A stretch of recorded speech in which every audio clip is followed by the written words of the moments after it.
রামপুর গ্রামের সামনে আছে অনেক বড় একটি জঙ্গল। সেই জঙ্গলে ছিল একটি টুনি পাখি। টুনি তার মেয়ে রূপাকে নিয়ে থাকতো। টুনি তার জমিতে কলা চাষ করত, আর টুনির জমিতে কলা অনেক ভালো চাষ হতো। মা রূপা, তুই সকাল থেকে তো কিছুই খাসনি, তাড়াতাড়ি খেয়ে নে মা, আমাদের আবার কলা বাগানে যেতে হবে। এবারে মনে হয় আমাদের অনেক ভালো কলা চাষ হবে। আচ্ছা ঠিক আছে মা, আমি তাড়াতাড়ি খেয়ে নিচ্ছি, আমি তোমার সাথে কলা বাগানে যাব। আচ্ছা ঠিক আছে মা, তবুও তুই খেয়ে নে। তারপর রূপা মা খাবার খেয়ে নেয়, তার মায়ের সাথে চলে যায়। এইভাবে বেশ ভালোই দিন কেটে যেত, আর কলাগুলো অনেকটাই পেকে গেছে। তারপরে টুনি কলা গাছে জল দেয়, আর মা মেয়ে একসাথেই বাড়ি ফিরে আসে। মা, এবারের কলাগুলো আমাদের বেশ মিষ্টি ও সুস্বাদু হবে, তুমি বলো তাই না মা? হ্যাঁ রে মা, তুই ঠিকই বলছিস। এই জঙ্গলের পাশের জঙ্গলেই বাস করত এক দুষ্টু কাক। তার একটি মাত্র কলা গাছ ছিল।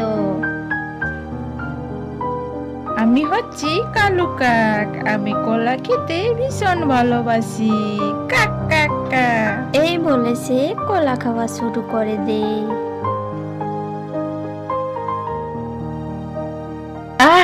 কলাটা খেয়ে কি তৃপ্তি পেলাম রে বাবা, এখন আমি আসি।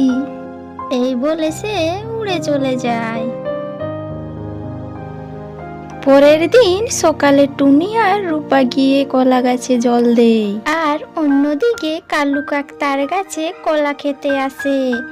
আর তার গাছে কলা না পেয়ে তার মাথা ঘুরে যায়। তারপরে সে চিন্তা করতে থাকে, আর সে ওখান থেকে উড়ে চলে যায় আর এদিক ওদিক বেড়াতে থাকে।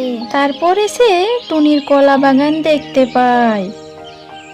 ও মা, আমি তো এত কলা আগে কখনো দেখিনি, তবে যাই গিয়ে আগে কলা খেয়ে নি। আর কিছুক্ষণ পর টুনি সে তার বাড়ি ঘুরতে আসে, আর সে দেখে তার 3টি গাছের কলা খেয়ে ফেলেছে। তা দেখে ভীষণ রেগে যায়, আর সে কিছু চিন্তা করতে থাকে আর বলে, আইডিয়া পেয়েছি, আইডিয়া পেয়েছি।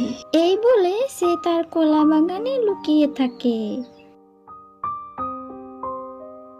আর এদিকে কাক আবার কলা খেতে আসে, আর সে কলা খায়। কাককে টুনি হাতে নাতে ধরে ফেললে, আর তাকে ভীষণ বকা দেয়, আর বলে পরের বার সে যেন কলা খেতে না আসে।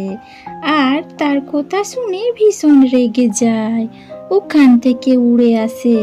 আর সে বড় একটা আম গাছের তলায় দাঁড়িয়ে দাঁড়িয়ে চিন্তা করতে থাকে টুনির ক্ষতি করা। কালু কাক রাত্রিবেলায় একটি কুড়ুল নিয়ে চলে যায়, আর টুনির সব কলা গাছ কেটে দেয়।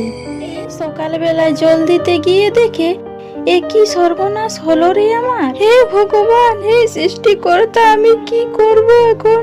আমি কি পাপ করেছিলাম যে তুমি আমার এত বড় ক্ষতি করে দিলে? তারপরে সে মনের দুঃখে বাড়ি চলে যায়। কান্না করতে করতে টুনি তার মেয়েকে সব কথা বলে দেয়। মা, তুমি কেঁদো না, কাঁদলে আমাকে ভালো লাগে না। দেখো, যে আমাদের এত বড় ক্ষতি করেছে তাকে একদিন সৃষ্টিকর্তা ঠিক সাজা দেবে। এইদিকে দেখতে দেখতে সন্ধ্যা নেমে এলো। সন্ধ্যা পেরিয়ে রাত। পরের দিন সকালে টুনি তার জমিতে ঘুরতে যায়। হে সৃষ্টিকর্তা, তুমি আমার সমস্ত কলা গাছ আমার কাছ থেকে কেড়ে নিলে, আর এই 2টি মাত্র ছোট্ট কলা গাছ রেখে দিলে। এ তুমি কেমন পরীক্ষা নিচ্ছ আমার? ঠিক আছে, তুমি যখন এই 2টি ছোট্ট কলা গাছ রেখে দিয়েছ, তখন আমি এদেরকে জল দিয়ে বড় করব। এই বলে টুনি 2 গাছে জল দেয়। কয়েকদিন পর টুনি তার কলা বাগানে ঘুরতে যায়, আর টুনি দেখে অবাক হয়ে যায়। আমি তাড়াতাড়ি বাড়ি গিয়ে রূপমাকে বলি। এই বলে উড়ে চলে যায়। কি হলো মা, তুমি এত তাড়াতাড়ি বাড়ি চলে এলে? তুই জানিস রে মা, আমাদের 2টো কলা গাছ থেকে অনেকগুলো কলা গাছ হয়েছে। কি মজা, কি মজা, আমাদের আবার কলা গাছের বাগান হয়েছে। রূপা মা, তুমি বাড়িতেই থেকো, আমি খাবারের খোঁজে যাই। এই বলে উড়ে চলে যায়। টুনি যেতে যেতে দেখতে পায় কালু কাক নদীতে ভেসে যাচ্ছে। কালু কাক কাঁদতে কাঁদতে বলল, টুনি বোন, তুমি আমায় ক্ষমা করে দিও।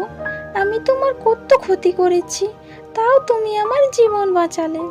তুমি যে ভুল করেছো সেই ভুল আর করো না। এই বলে টুনি উড়ে চলে যায়।